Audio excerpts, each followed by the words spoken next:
மலேசியாவில் உள்ள படிவம் 4 மாணவர்களில் கிட்டத்தட்ட 50 விழுக்காட்டிற்கும் மேலானோர் இப்போது அறிவியல், தொழில்நுட்பம், பொறியியல் மற்றும் கணிதம் என்று அறியப்படும் ஸ்டெம் பாடத்திட்டத்தில் பதிவு செய்துள்ளதாக கல்வி அமைச்சு அறிவித்துள்ளது.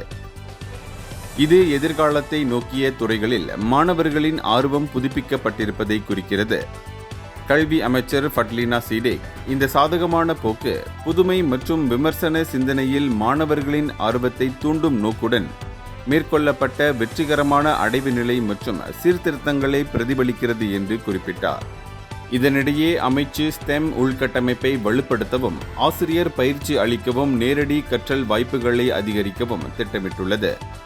இந்த நகர்வு தொழில்துறை 4.0 சம்பந்தப்பட்ட தொழில் வாய்ப்புகளுக்கு மாணவர்களை தயார்படுத்தி உலகளாவிய பணியாளர் தேவைகளை பூர்த்தி செய்யவும், தேசிய போட்டித்தன்மையை அதிகரிக்கவும், தொழில்நுட்ப அறிவுள்ள ஒரு தலைமுறையை உருவாக்க வேண்டும் என்ற மலேசியாவின் தொலைநோக்கு பார்வையுடன் ஒத்துப்போகிறது. இந்தியர்களின் இதய குரல் மக்களோசை.